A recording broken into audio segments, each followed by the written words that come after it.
Alright, welcome back everyone. It's been a while since I made an RC video. I just made one, I think it was yesterday, about a car that I'm selling. So those of you who have subscribed to me for my RC content, ignore that other one. Sometimes I do videos on other things, speaker box builds, furniture, and other things, but primarily RC content related. If you go to the YouTube page, if you're curious about anybody's page, you go to their page, you click on them, then you scroll over, if you're using a smartphone of some sort, and you click on the About page, right? It tells you a brief summary of what that person's intents are, right? Or what they want, or what their desires are, what their experience is, what their channel is about, essentially. I've done the same thing a long time ago, so if you're new to that type of experience, just it doesn't matter even if it's my page or somebody else's page. I'd always go to the About page, right? Scroll all the way over. You got like videos, playlist, something else. There's like 4 different things if I remember correctly. Click on the About one, read it. Take the time to read it. But anyway, so here's my WPL inspired gravedigger. This is, I'm going to call it a 1/16 scale because that's what I scaled the chassis off of. All of my metal axles, although I'm not very happy with them, they are installed. These adapters that originally came on those tires back there are now installed, and I put a little extra JB weld on them. If they come off for any reason, I'm going to drill a hole through the axle and put a pin through it. But for now, it is simply using an M2.5 millimeter screw that goes all the way through the plastic and into that metal shaft down there, right? So that should, on this small of a scale, hold this vehicle together. I made a very large battery tray. Sorry, you have to go.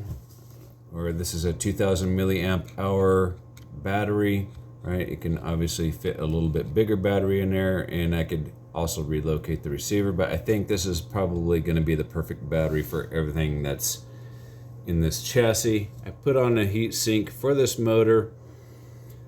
I did test drive it briefly before this video, and I'm having a lot of cogging issues. This is the medium-sized motor pinion gear right in there. I need the smallest motor pinion gear. This particular transmission that I have with this motor, or with the 370 size motor, had a little bit smaller motor pinion gear. This has got way too much wheel speed and almost no torque, but once it gets moving pretty good. So I put a magnetic body mount up front, where normally on this toy grade RC there would be a screw poking up from the bottom. I've left the factory original hinges here, and so let me show you that.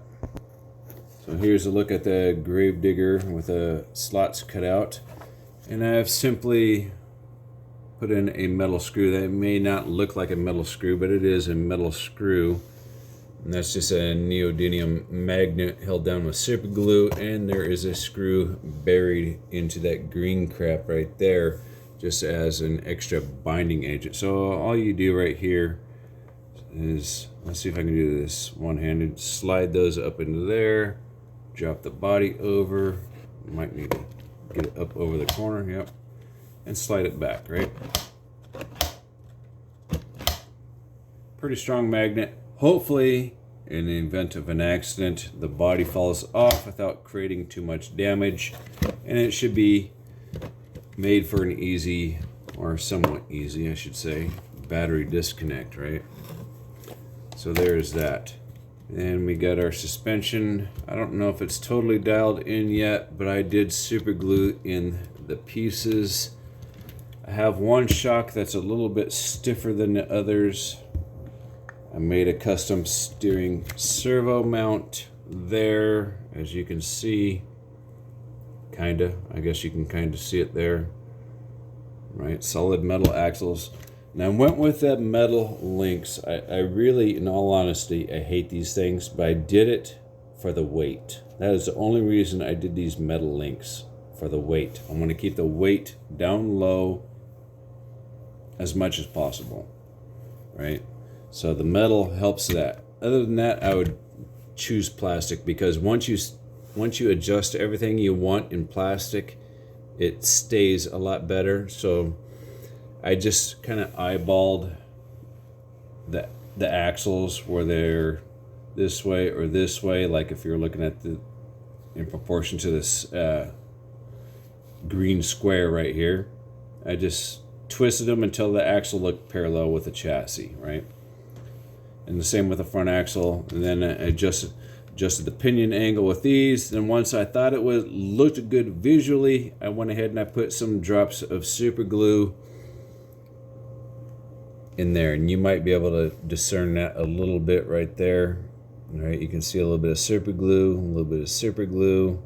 All right, I didn't want to use Loctite because you're going to see the blue coloring or the red coloring, and it's going to look obvious. So, but until I've zoomed in all that way, you're not going to notice it.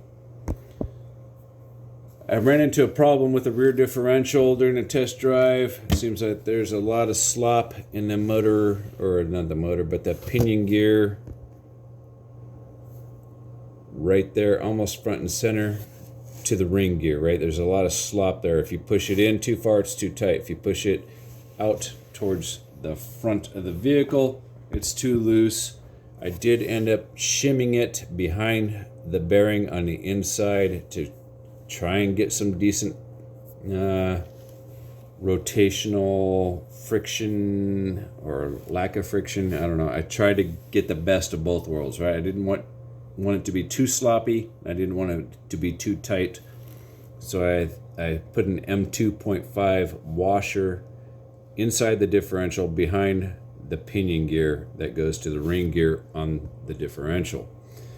The front I didn't do anything with, other than put some shims behind this drive shaft, because evidently I didn't drill the holes the same on my link bars as I did the rear, right? Because I for the most part, I always use a cordless drill. Skid plate.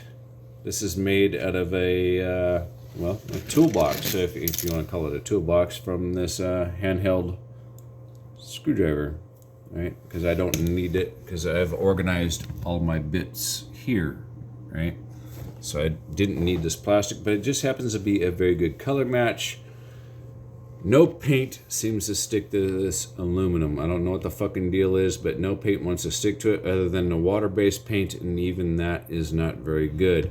So it is what it is. I've left it alone. I've quit painting on it.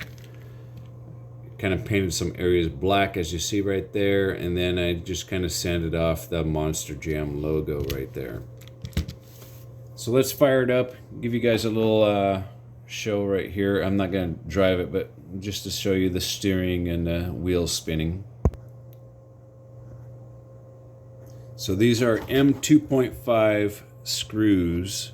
They're fairly long, as you can see, as they protrude in through there, right? And that's to go through this plastic and into the metal right there. 2 down. All right, so there she is with all 4 wheels on it. Solid metal axles. All right.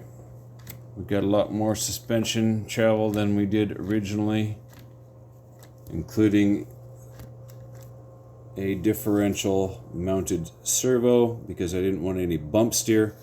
I'm not a fan of purple at all, and I don't even remember if this battery's charged or not, so it might not even work.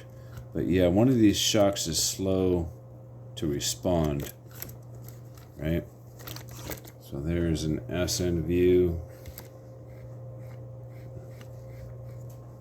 But all in all, a pretty neat rig. So let me get that battery in the battery tray and turn it on. So this servo technically doesn't have a lot of torque, but it is metal geared. And it appears to be pretty fast.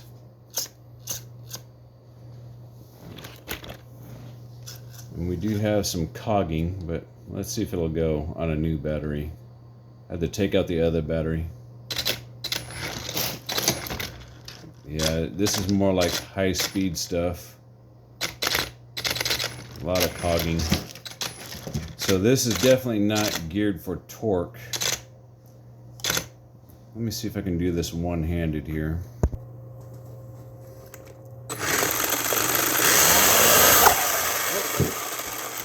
We lost a wheel.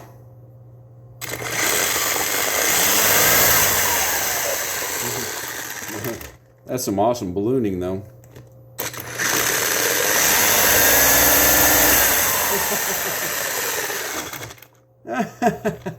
Oh shit, it broke it. It fucking broke it, so we're not even going to be able to test drive it. What cheap Chinese shit.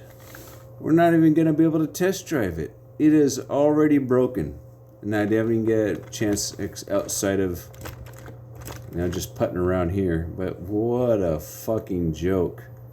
What a fucking joke. So, you know, I think I had a good idea here. I think I had good intentions, but that sucker's gone. Let me grab that wheel.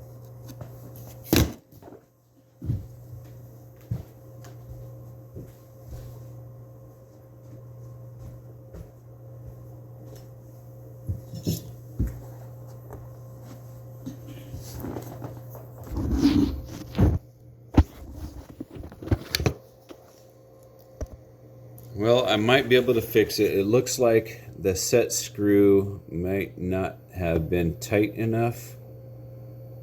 I don't know, but so I'll change that in the next video and see if we can get it a test drive. But the proof of concept is there. We have a lot of suspension travel. We have a servo mounted on the front differential to prevent bump steer, and it looks the part. Other than that, I hope you guys learn from my mistakes, get inspired, get creative, and think outside the box. Do something with your friends and family. Get away from that fucking TV set, because Joe Biden can't even stop your kids from reaching into a cookie jar. He's definitely not going to stop Putin.